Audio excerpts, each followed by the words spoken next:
Okay, this is Orlando Wilson, and in this video I want to answer a question somebody asked me about what's the signs that a security company is a good company to work for, or what's the red flags that they're not a good company to work for. Well, my response to that question, my main response is, are they paying you on time? Are you getting paid? If you're getting paid on time, that's a bonus. Are they supplying you with the equipment you need to do the job? Or if you're freelance, you bring your own equipment, etc. But is that company doing as much as they possibly can to ensure you're working in a safe environment, they're supporting you, and they're paying you? If they are, all right, no worries. That's in the freelance world, that's 3 major bonuses. Okay, now going back to basics, before you go and work for a company, you should do due diligence on them, which means check out the company and see what their past record is. When you go to security companies, when you go for any job interview, etc., I've heard so much BS over the years, it's unreal. People will promise you the world. They'll promise you qualifications, this, that, etc., etc., etc. But if you've worked in the security industry, especially if you worked in the security industry, close protection industry, you can understand it can be a little bit shady. And a lot of the promises people make you, the only reason they're making you those promises is they need bodies. They want you to work, and they want to get as much out of you as possible for as little pay as possible. So this is where you have to look at what you've been offered and take it all with a pinch of salt. So baseline level, are you going to get paid? Are you willing to do what they want you to do for the paycheck? Also, you need to look into if you're working in an area, and I say this because I was in I was in South Florida for 18 years. I had security agencies there. I had a investigation agency there. Now, in the state of Florida, security agencies have to be insured. And if in Florida, you cannot freelance. You have to work for an agency. Yeah, you have to be on that agency's books, etc. If that agency you're working for loses their license, or their license is suspended because they don't have insurance or any other problem, then in theory, all the guards working for them are working for an unlicensed agency, which means they're working illegally. So this is where you have to be very careful in areas where the business is licensed, or you have to work for a licensed agency, that the agency you're working for, the person that's giving you the work, actually has the proper licensing documentation and the proper insurance. If they're not properly licensed, if they're not properly insured, and you're working for these people, even though you believe you could be working 100% legal, you could have your own license, your own firearms license, but the fact you don't have that company above you, could mean you're working illegally. Now, how it works with divisional licensing in most places, if you tell them the story and present the evidence that you thought you were working for a properly licensed agency, they might just give you a slap on the wrist. If they don't like the company, if they don't like you, you're going to get hammered. And I think working without a license or working for an unlicensed agency in the state of Florida, and I could be wrong on this, if you're caught, I think you're going to end up getting arrested, and you're going to have problems with the licenses in the future. I could be wrong.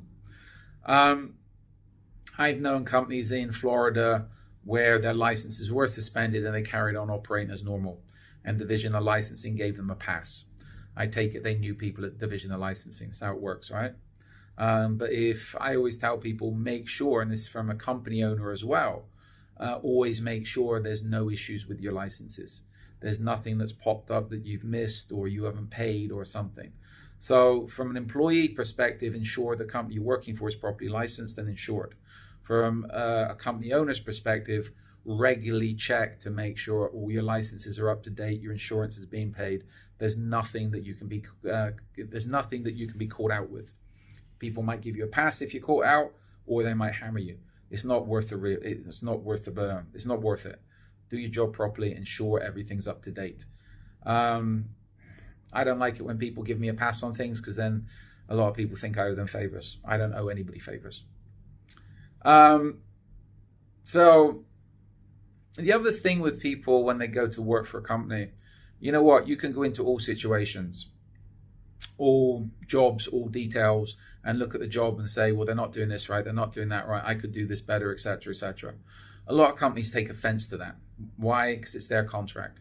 I remember one guy in London, I recommended somebody to him, and I asked him, it all went well. He said, no, the guy's a pain in the ass. He told me this, he told me that, he told me whatever. He said, it's my job. Yeah, it was his job, but he's running it like a sack of shit. And the person I put onto him was a little bit sharp. Most of the people I deal with, and they're not afraid to open their mouth when they see things wrong. The trouble is with that, a lot of companies don't like it because you're making them look bad. So this is where you have to be careful with, I say careful. Somebody said to me years ago, when you're working for other people, you turn up, you do your job, you go home. Do not get involved in the politics. It's a job. The people there are not your friends. The company is not your friends. They'll kiss your ass because they want you to work. But don't get involved in the politics. It's business. I know of one company I worked for in London for a long time, well, 6-7 years, I think. I sorted out quite a few issues for them over the years, event stuff, some CP stuff, etc. And with the event stuff, quite a few venues, and there's some very nice venues in London. They sent people along, caused problems. I know one guy in a five-star hotel ended up putting some old guy, some 67-year-old guy, in his ass. Knocked him down, pinned him to the floor in the lobby of a five-star hotel over some petty argument. I got the call afterwards, can you go in and make things nice, make people happy, do the job properly? And I done quite a few things for them like that. And when I left London, I asked them for a reference, and they wouldn't give me a reference. They gave me a one-line reference saying, we confirm that Mr. Wilson worked for us for how many years on a freelance basis. Thank you very much. But again, there was always, how can we put it, companies will use you. You're using them. I'm going to do another video about this in the future. They're using you because they need bodies. You're using them because you need money. If you're going into work for a company, be it private security, be it close protection. If you're going into private security, you want to be looking to work your way up the ladder as quickly as possible. If you're working for a small company, you're never going to get up the ladder because there's no ladder to climb. This is where if you want to be a corporate security manager, etc., you need to get into the big security companies. The little security companies, the boutique companies, you're not going to get up the ladder. You can make money.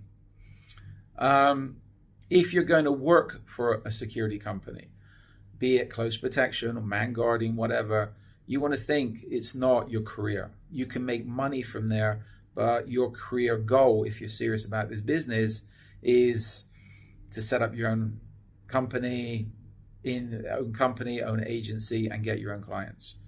As I said in other videos, you're not going to make money working from other people. And again, the guys and girls that work for me, occasionally when I get work these days, when I take on clients, it's like I tell them, okay, this is it. You know what I mean? You want to work for me for however long, this is the job, etc., etc. How can I put it? Be loyal to me when you're working for me, but I'm not going to be your golden egg. You need to go and find it somewhere else. Yeah, and if you get a better job offer while you're working for me, give me some notice and thank you very much. I understand you need to go and make money somewhere else. That's it. But that's how the business works. So I hope that what I've said here can make a little bit of sense to a few of you. In the meantime, follow me along on social media. I've got an array of books up on Amazon that talks about various aspects of the close protection, investigation, kidnap and ransom, close protection business, etc., etc. And follow us along on social media because there's a lot of videos up now and there's going to be more videos going up in the future. If you're connecting me on social media, you got any comments, any questions, feel free to reach out. When I have time, I will reach back to you. But in the meantime, remember, it's the security, close protection business is business. You're there to get paid. That's it. Stay away from the BS, stay away from the politics, go to work, do your job, go home, make your money, and plan what you're going to do for the future.